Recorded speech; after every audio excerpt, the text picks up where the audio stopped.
യേശുവിൻ്റെ പിന്നാലെ ഞാൻ പോകുവാൻ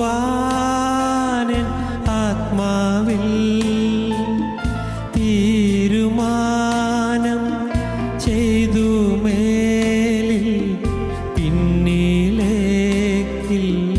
അല്പവും തീരുമാനം ചെയ്തു. മേലിൽ പിന്നിലേക്കിൽ അല്പവും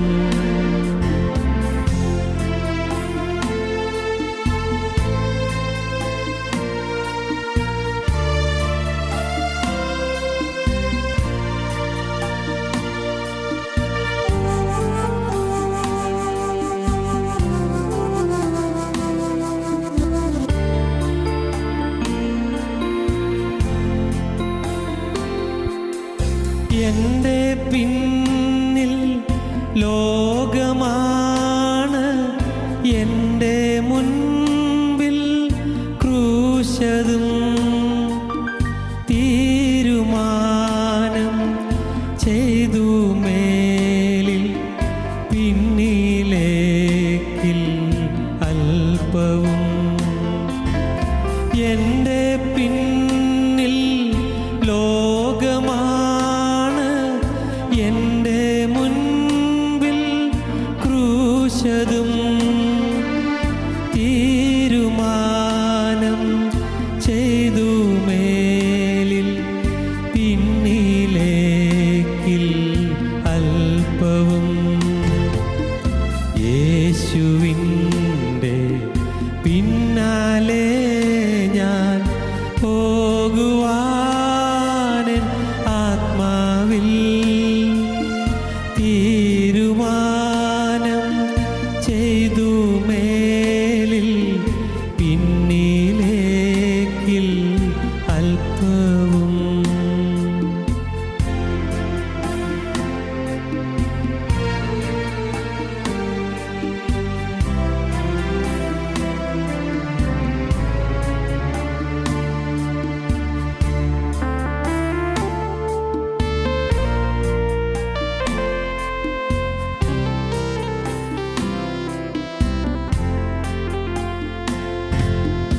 എൻ്റെ കൂടെ ആരുമില്ല എങ്കിലും ഞാൻ പോയിടും. തീരുമാനം ചെയ്തു. മേലിൽ പിന്നിലേക്കിൽ അല്പവും എൻ്റെ കൂടെ ആരുമില്ല എങ്കിലും ഞാൻ പോയിടും. തീരുമാനം ചെയ്തു. മേലിൽ പിന്നിലേക്കിൽ അല്പവും യേശുവിൻ്റെ പിന്നാലെ ഞാൻ പോകുവാൻ ആത്മാവിൽ തീരുമാനം ചെയ്തു. മേലിൽ പിന്നിലേക്കിൽ അല്പവും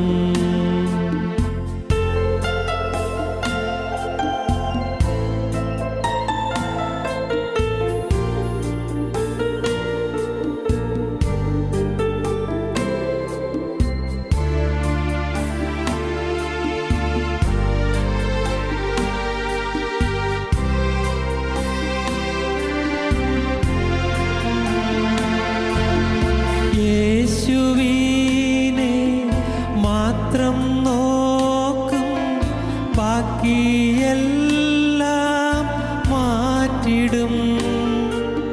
തീരുമാനം ചെയ്തു. മേലിൽ പിന്നിലേക്കിൽ അല്പവും യേശുവിനെ മാത്രം നോക്കും, ബാക്കിയെല്ലാം മാറ്റിടും. തീരുമാനം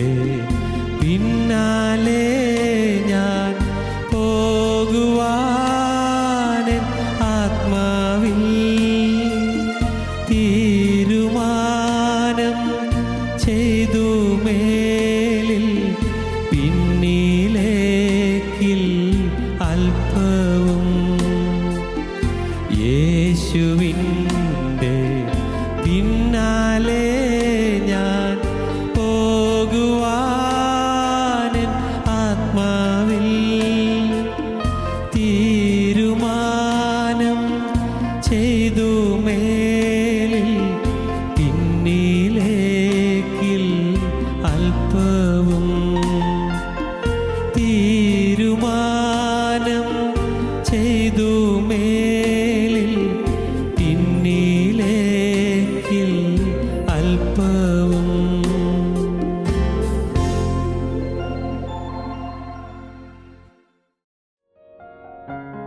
ഞങ്ങളും ക്രൂശിക്കപ്പെട്ട ക്രിസ്തുവിനെ പ്രസംഗിക്കുന്നു.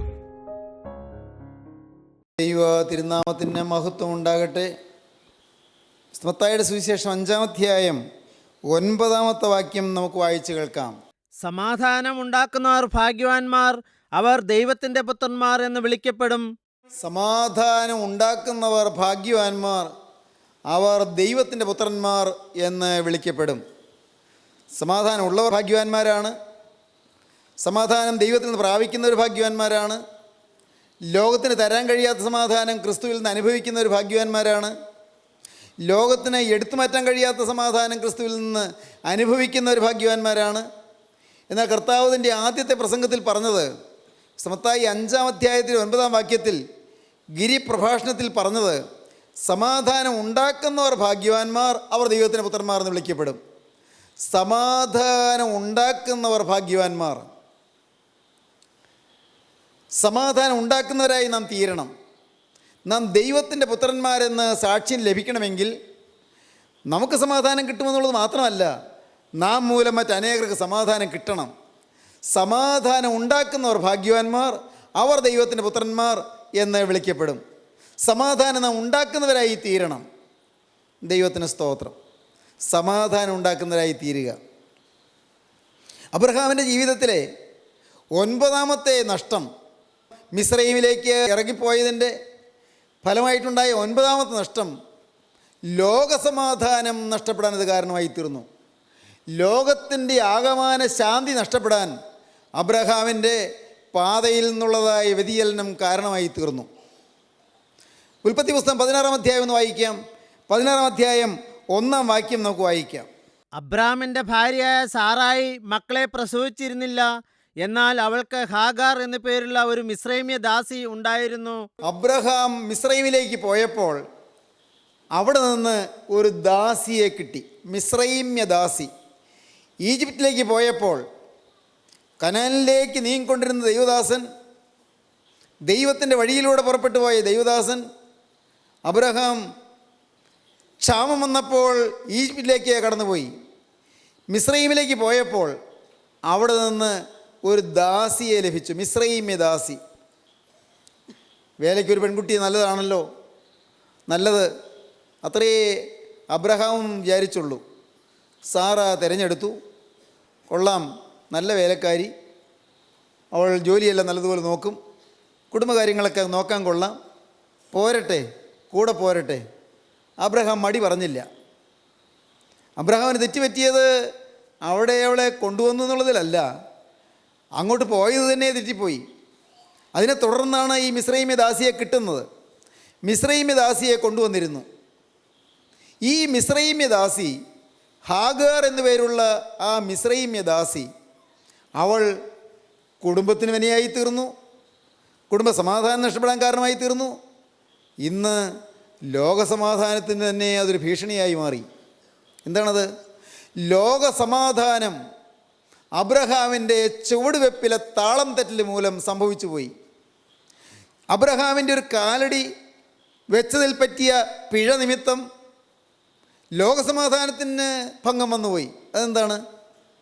ഈ മിസ്രൈമ്യ ദാസി അബ്രഹാമിൻ്റെ ഭാര്യയായ സാറായുടെ നിർദ്ദേശത്തെ തുടർന്ന് അബ്രഹാമിന് അവൾ ഒരു കുഞ്ഞിനെ പ്രസവിച്ചു. ഹാഗാർ ഒരു കുഞ്ഞിനെ പ്രസവിച്ചു. അബ്രഹാമിൻ്റെ കുഞ്ഞിനെ ഹാഗാർ വേലക്കാരി പ്രസവിച്ചു. വേണമെങ്കിൽ ന്യായം പറയാം അബ്രഹാമിന്, എൻ്റെ ഭാര്യ നിർബന്ധിച്ചുകൊണ്ടല്ലേ, ഭാര്യ അങ്ങനെ സജഷൻ, ഒരു നിർദ്ദേശം തന്നതുകൊണ്ടല്ലേ പറയാം. പക്ഷേ ദൈവപുരുഷൻ അങ്ങനെ പറയാൻ പാടില്ലാത്തതാണ്. അബ്രഹാമിന് പറഞ്ഞതായിട്ടൊന്നും വേദവസ്തം പറയുന്നില്ല. ദൈവപുരുഷൻ അങ്ങനെ ന്യായീകരണം കാണാൻ പാടില്ലാത്തതാണ്. അബ്രഹാമിന് തെറ്റുപറ്റിയത് അവിടെയല്ല, അതിനു മുൻപ് തെറ്റ് തുടങ്ങിക്കഴിഞ്ഞു. മിസ്രൈമിലേക്ക് പോയതിലാണ് തെറ്റ്. പ്രിയപ്പെട്ടവരെ, അബ്രഹാം മിസ്രൈമിൽ നിന്ന് കൊണ്ടുവന്ന മിസ്രൈമ്യ ദാസി സാറായാണ് കൊണ്ടുവന്നത്. പക്ഷേ അബ്രഹാമിൻ്റെ വീട്ടിൽ താമസിക്കുന്നു. സാറ ഒരു ദുരാലോചന കൊടുക്കുകയാണ്. 2-ാം വാക്യം, 16-ാം അധ്യായം 2-ാം വാക്യം. സാറായി അബ്രാമിനോട്, ഞാൻ പ്രസവിക്കാതിരിക്കാൻ യഹോവ എൻ്റെ ഗർഭം അടച്ചിരിക്കുന്നുവല്ലോ. എൻ്റെ ദാസിയുടെ അടുക്കൽ ചെന്നാലും പക്ഷേ അവളാൽ എനിക്ക് മക്കൾ ലഭിക്കുമെന്ന് പറഞ്ഞു. അബ്രാം സാറായിയുടെ വാക്ക് അനുസരിച്ചു. അബ്രഹാം സാറായിയുടെ വാക്കനുസരിച്ചു. എൻ്റെ ദാസിയായ ഹാഗാറിൻ്റെ അടുക്കൽ നീ ചെല്ലുക, അവൾ പ്രസവിക്കട്ടെ. എനിക്ക് ഗർഭം അടഞ്ഞിരിക്കുകയല്ലേ, എനിക്കൊരു കുഞ്ഞിനെ കിട്ടാനുള്ള ഭാഗ്യമില്ല, പക്ഷേ എനിക്ക് ഒരു മോനെ വളർത്താൻ ആഗ്രഹമുണ്ട്. ദൈവം പണ്ട് നിന്നോട് പറഞ്ഞിട്ടുണ്ട്, ആകാശ നക്ഷത്രം പോലെ സന്തതിയെ തരാമെന്ന്, കടൽക്കരയിലെ മണൽ പോലെ നിനക്ക് സന്തതി ജനിക്കുമെന്ന്. വാഗ്ദത്തം, ദൈവത്തിൻ്റെ വാഗ്ദത്തം നടക്കണ്ടേ, ദൈവത്തിൻ്റെ വാഗ്ദത്തം നിറവേറണ്ടേ. അതുകൊണ്ട് നീ എൻ്റെ ദാസിയായ ഹാഗാറിൻ്റെ അടുക്കൽ ചെല്ലുക, അവൾ ഒരു കുഞ്ഞിനെ പ്രസവിക്കട്ടെ. സഹോദരങ്ങളെ, വലിയൊരു ദുരാലോചനയായിരുന്നു അത്. ഈ മിസ്രയീമ്യ ദാസി ഒരു കുഞ്ഞിനെ പ്രസവിച്ചു. അത് തുടർന്നുള്ള അധ്യായങ്ങൾ നമുക്ക് കാണാം. അതാണ് ഇസ്മായേൽ. അബ്രഹാമിൻ്റെ സന്തതി ഇസ്മായേൽ ജനിക്കുന്നത് മിസ്രയീമ്യ ദാസിയായ ഹാഗാറിലാണ്. ആ വേലക്കാരിയിൽ ഇസ്മായേൽ ജനിച്ചു. നിങ്ങൾക്കറിയാമല്ലോ, ഇന്ന് ഇസ്മായേല്യരും യഹൂദന്മാരും തമ്മിൽ എന്നും ശത്രുത്വമാണ്. അബ്രഹാമിൻ്റെ മകനായ ഇസ്ഹാക്കും ഈ ഹാഗാറിൽ ജനിച്ച അബ്രഹാമിൻ്റെ തന്നെ മകനായ ഇസ്മായേലും തമ്മിൽ എന്നും ശത്രുത്വമാണ്. പുതിയ നിയമത്തിലേക്ക് വരുമ്പോൾ ഗലാത്യ ലേഖനത്തിൽ അപ്പോസ്തലനായ പൗലോസ് അത് എടുത്തു പറയുന്നുണ്ട്. എന്താണ് പറയുന്നത്? ഗലാത്യ ലേഖനം 4-ാം അധ്യായം വായിക്കുമ്പോൾ നമുക്ക് കാണാം, അന്ന് ജഡപ്രകാരം ജനിച്ചവൻ ആത്മപ്രകാരം ജനിച്ചവനെ ഉപദ്രവിച്ചതുപോലെ ഇന്നും കാണുന്നു. അന്ന് ജഡപ്രകാരം ജനിച്ചവൻ ആത്മപ്രകാരം ജനിച്ചവനെ ഉപദ്രവിച്ചതുപോലെ ഇന്നും കാണുന്നു. ഗലാത്യ ലേഖനം 4-ാം അധ്യായം 29-ാം വാക്യം. എന്നാൽ അന്ന് ജഡപ്രകാരം ജനിച്ചവൻ ആത്മപ്രകാരം ജനിച്ചവനെ ഉപദ്രവിച്ചതുപോലെ ഇന്നും കാണുന്നു. പ്രിയപ്പെട്ടവരെ, അപ്പോസ്തലനായ പൗലോസ് ആ സംഭവം എടുത്ത് എഴുതുകയാണ് ഗലാത്യ ക്രിസ്ത്യാനികളോട്. എന്താണ് പറയുന്നത്? ജഡപ്രകാരം ഒരു മകൻ ജനിച്ചു, ആത്മപ്രകാരം മറ്റൊരു മകൻ ജനിച്ചു. ജഡപ്രകാരം ജനിച്ച മകൻ ഇസ്മായേൽ, ആത്മപ്രകാരം ജനിച്ച മകൻ ഇസ്ഹാക്ക്. ജഡപ്രകാരം ജനിച്ചവൻ ആത്മപ്രകാരം ജനിച്ചവനെ ഉപദ്രവിച്ചതുപോലെ ഇന്നും കാണുന്നു, ഇന്നും കാണുന്നു. ഇസ്രായേൽ അറബി സംഘട്ടനങ്ങൾ ലോകമഹായുദ്ധത്തിൻ്റെ കാരണമാണ് എന്ന് ചരിത്രം അറിയാവുന്നവർക്കറിയാം. ലോകമഹായുദ്ധം, 2 മഹായുദ്ധങ്ങൾ നടന്നത്, അതിൻ്റെ വേദി, അതിൻ്റെ ആകമാനമായ അടിസ്ഥാനപരമായ കാരണം ചരിത്രത്തിലേക്ക് നോക്കിയാൽ കാണാം. അതിൽ ഇസ്രായേൽ കേന്ദ്ര ബിന്ദുവാണ്. ഇസ്രായേലും അറബികളും തമ്മിലുള്ളതായ സംഘടനത്തെ മുതലെടുത്തുകൊണ്ടാണ് വൻ ശക്തികൾ ആ വലിയ മഹായുദ്ധത്തിന് കോപ്പ് കൂട്ടിയത്. പ്രിയപ്പെട്ടവരെ, ലോകസമാധാനത്തിന് ഇന്നും ഭീഷണി അറബി ഇസ്രായേൽ സംഘട്ടനമാണ്. മധ്യപൗരസ്ത്യ ദേശത്തെ ഈ വലിയ അക്കച്ചിക്കലും ചീറ്റലുകളും വലിയ വിപ്ലവകരമായ ഭീകരവാദങ്ങളും എല്ലാം വളർന്നു വരുന്നതിൻ്റെ പിന്നിൽ അറബികളും ഇസ്രായേലും പരസ്പരമുള്ളതായ ഭിന്നതയുണ്ട്. ഇതെല്ലാം നമുക്ക് അറിയാവുന്നതാണ്. ഇസ്മായേൽ അറബികൾ അവർ 1967 തോന്നുന്നു വലിയ യുദ്ധം പൊട്ടിപ്പുറപ്പെട്ടു ഇസ്രായേലിനെതിരെ. ഇസ്രായേൽ അതിന് തിരിച്ച് ആദ്യം പ്രതിരോധിക്കാൻ നോക്കി, പിന്നെ തന്ത്രപൂർവ്വം ആക്രമിച്ചു.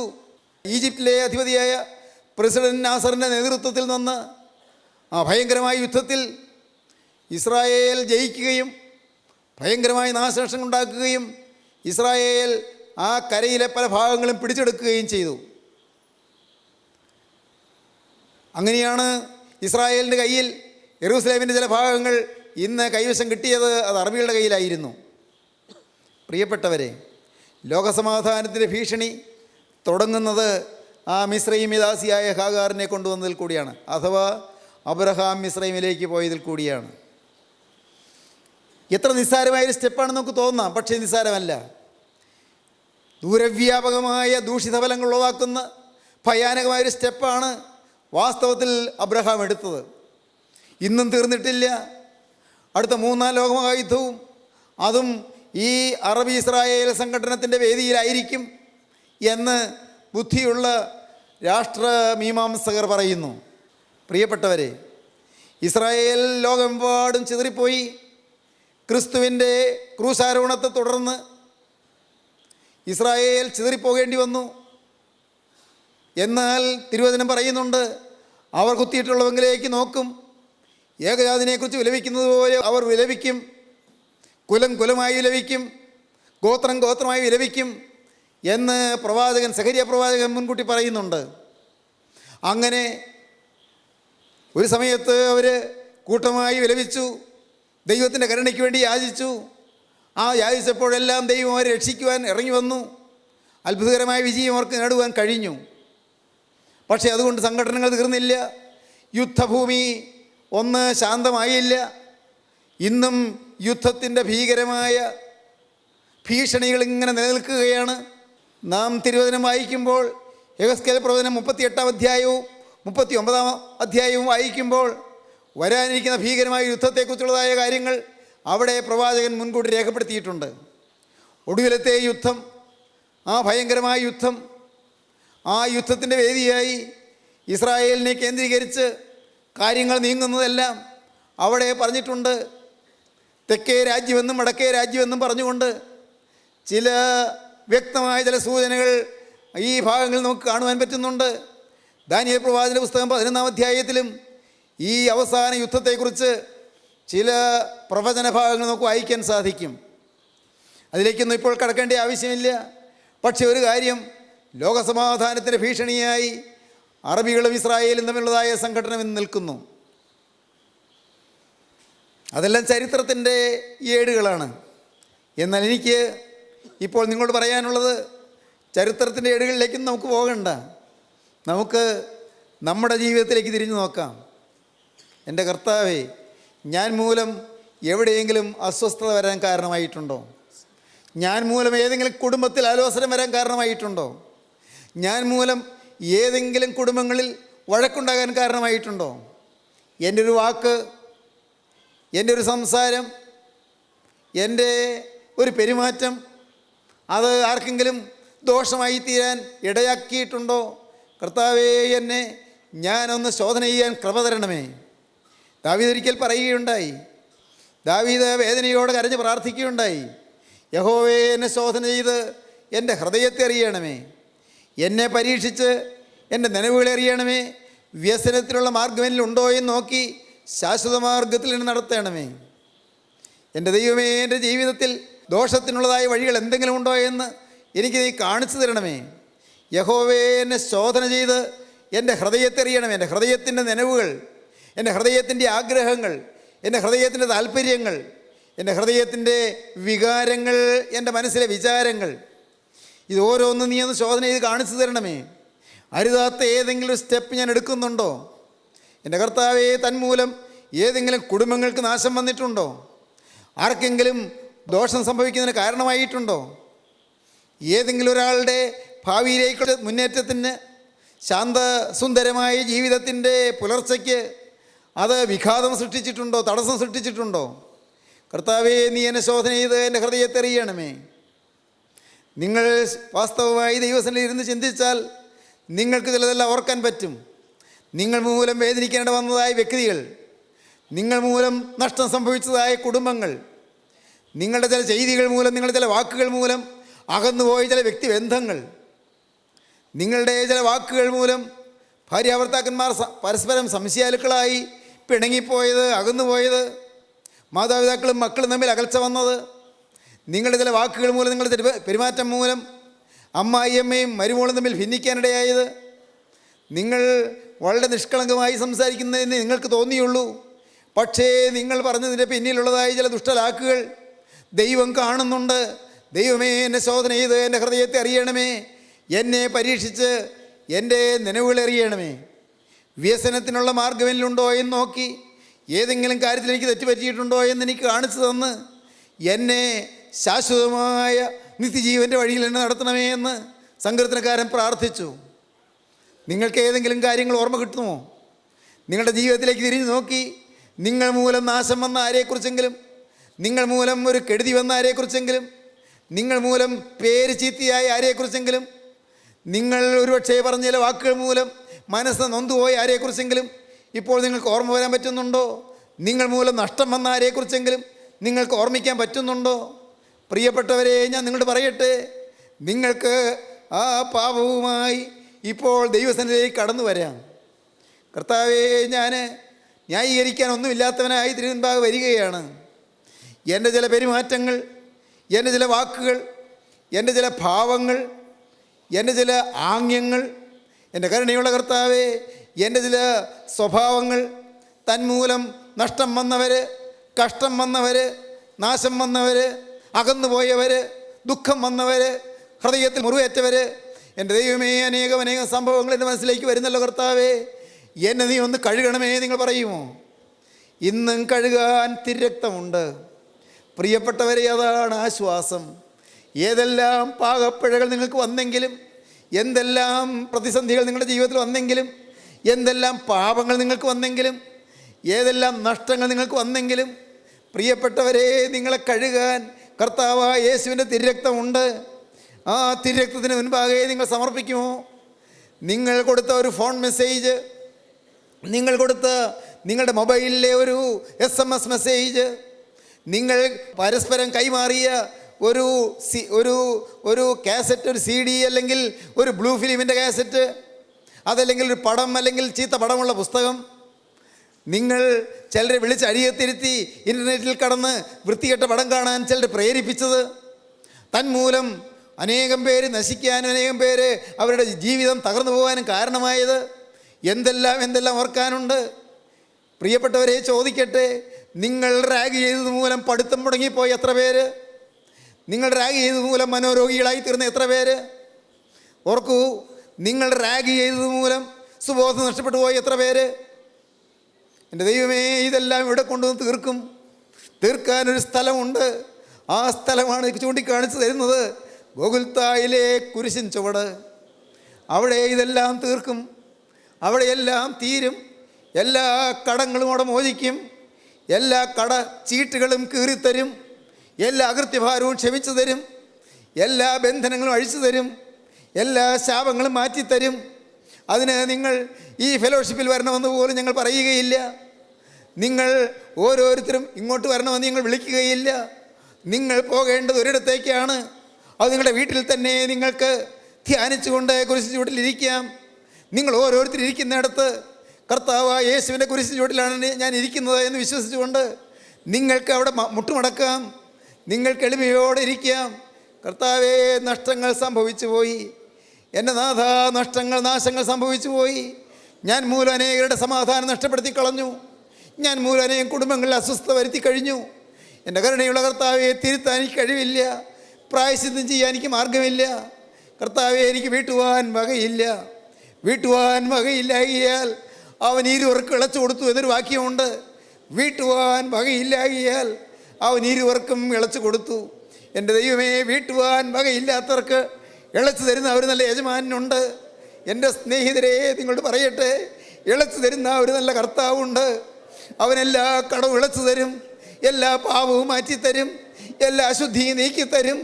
അവൻ നിങ്ങളെ തലോടും, അവൻ നിങ്ങളുടെ പാപക്കറകൾ കഴുകിത്തരും, അവൻ നിങ്ങൾക്ക് ശോഭനമായ വസന്തകാലങ്ങൾ തരും, അവൻ നിങ്ങൾക്ക് അനുഗ്രഹീത വസന്തങ്ങൾ നിങ്ങൾക്ക് വിരിയിച്ചു തരും, അവൻ നിങ്ങളുടെ ജീവിതത്തിൽ സമാധാനം തൂകി പാകിത്തരും.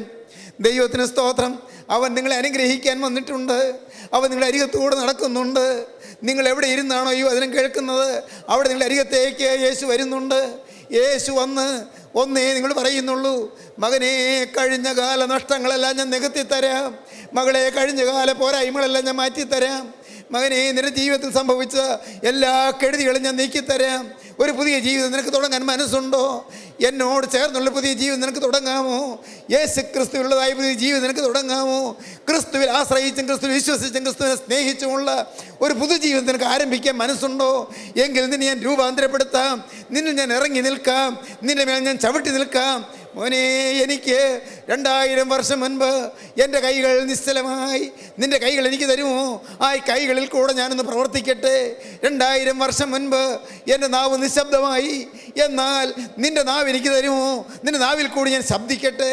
2000 വർഷം മുൻപ് എൻ്റെ കാലുകൾ നിശ്ചലങ്ങളായിപ്പോയി, എന്നാൽ അന്ന് കുരിശിൽ തറയ്ക്കപ്പെട്ട ആ കാലുകൾ അത് ഇനി ചലിക്കാൻ ആഗ്രഹിക്കുന്നത് നിൻ്റെ പാദങ്ങളിലൂടെയാണ്, നിൻ്റെ കാലുകളിലൂടെയാണ്.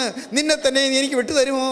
മകനെ, 2000 വർഷം മുൻപ് എൻ്റെ മോനെ, അന്ന് എൻ്റെ കണ്ണുകൾ അടഞ്ഞുപോയി, എന്നാൽ ആർദ്രതയുള്ള കണ്ണുകൾ, എൻ്റെ കണ്ണുകൾ പോലെ ആർദ്രതയുള്ള കണ്ണുകൾ, എൻ്റെ കണ്ണുകൾ പോലെ വിശുദ്ധിയുള്ള കണ്ണുകൾ, എൻ്റെ കണ്ണുകൾ പോലെ സ്നേഹമുള്ള കണ്ണുകൾ, അത് നീ എനിക്ക് തരുമെങ്കിൽ ഞാനത് രൂപാന്തരപ്പെടുത്തി അങ്ങനെ ആക്കി തീർക്കാം. നിൻ്റെ കണ്ണ് എനിക്ക് തരുമെങ്കിൽ നിൻ്റെ കണ്ണ് എൻ്റെ കണ്ണ് പോലെ ആർദ്രതയുള്ളതാക്കി തരാം, സ്നേഹ നിറവുള്ളതായി മാറ്റിത്തരാം, എൻ്റെ കണ്ണ് പോലെ വിശുദ്ധമാക്കി മാറ്റിത്തരാം. നിന്നിലേക്ക് ഞാൻ ഇറങ്ങട്ടെ, നിന്നിൽ ഞാൻ ആവസിക്കട്ടെ, എൻ്റെ പരിശുദ്ധാത്മാവിൻ്റെ മേൽ ഇറങ്ങട്ടെ, പരിശുദ്ധാത്മാവിൽ ഇറങ്ങി ആവസിക്കട്ടെ, പരിശുദ്ധാത്മാവിന് തീ നിന്നിൽ പ്രസരിക്കട്ടെ, പരിശുദ്ധാത്മാവിൻ്റെ അഗ്നിജ്വാല നിന്നിൽ പടർന്ന് പൊന്തട്ടെ. നിന്നിൽ അഗ്നിജ്വാല പൊന്തിയിട്ട് അനേകരിലേക്ക് പ്രകാശവും ചൂടും വമിക്കട്ടെ, അനേകരെ ചൂട് പിടിപ്പിക്കട്ടെ, അനേക ദേശങ്ങളെ ഉണർത്തട്ടെ, അനേക സഭകളെ ഉണർത്തട്ടെ, അനേക കൂട്ടായ്മകൾ ഉണർത്തട്ടെ, ദേശങ്ങൾ അനുഗ്രഹീതമായി തീരട്ടെ. നമുക്ക് സമർപ്പിക്കാം, നമുക്ക് പ്രാർത്ഥിക്കാം. സ്നേഹവാനെ, മഹാപരിശുദ്ധനായ ഞങ്ങളുടെ സ്വർഗീയ പിതാവേ, ഈ നല്ല സമയത്തിനായി ഞങ്ങൾ വീണ്ടും നിന്നെ സ്തുതിക്കുന്ന കർത്താവേ, അവിടുത്തെ പരിശുദ്ധമായ സാന്നിധ്യത്താൽ ഞങ്ങളെ അനുഗ്രഹിക്കുന്നതിനായി ഞങ്ങൾ നിന്നെ സ്തുതിക്കുന്നു. അപ്പോൾ ഞങ്ങൾക്ക് അർഹതയില്ലെന്ന് മാത്രം ഞങ്ങൾ തിരുവൻപാകെ ബോധിപ്പിക്കുന്നു. കരുണയുള്ള കർത്താവേ, നിൻ്റെ ഈ സാന്നിധ്യം ലഭ്യമാൻ ഞങ്ങൾക്ക് യോഗ്യതയില്ല എന്ന് നിങ്ങൾ തിരുവൻപാകെ ഏറ്റു പറയുന്നു. എൻ്റെ നാഥ, നീ ഞങ്ങളെ തലോടുന്നതിനായി സ്തോത്രം. സമർപ്പിച്ച ദൈവമക്കളുടെ മേൽ നിൻ്റെ കരം വെച്ചതിനായി സ്തോത്രം. തീരുമാനമെടുത്ത് പുതിയ ജീവിതത്തിലേക്ക് ആദ്യത്തെ ചുവട് വെച്ചവരെ എൻ്റെ നാഥൻ കരുത്തിൽ പിടിച്ചതിനായി സ്തോത്രം. എൻ്റെ കർത്താവേ, അവരുടെ തലമേൽ തീക്കനൽ പൊഴിച്ചതിനായി സ്തോത്രം. പരിശുദ്ധാത്മാവിൻ്റെ അഗ്നി അവരുടെ മേലിറങ്ങി അഗ്നിയിൽ അവരെ ശുദ്ധീകരിക്കുന്നതിനായി സ്തോത്രം. എല്ലാ നന്മകളാലും നിറച്ചു കൊള്ളണമേ കർത്താവേ. അവിടുത്തെ രണ്ടാമത്തെ വരവിന് വേണ്ടി ഒരുക്കണമേ കർത്താവേ. എൻ്റെ യേശു വരുമ്പോൾ യേശുവിൻ്റെ സന്നിധിയിലേക്ക് പറന്നെത്തുവാൻ ഞങ്ങളെ യോഗ്യരാക്കി തീർക്കണമേ കർത്താവേ. അനുഗ്രഹിക്കണമേ, യേശുവിൻ നാമത്തിൽ തന്നെ. ആമീൻ.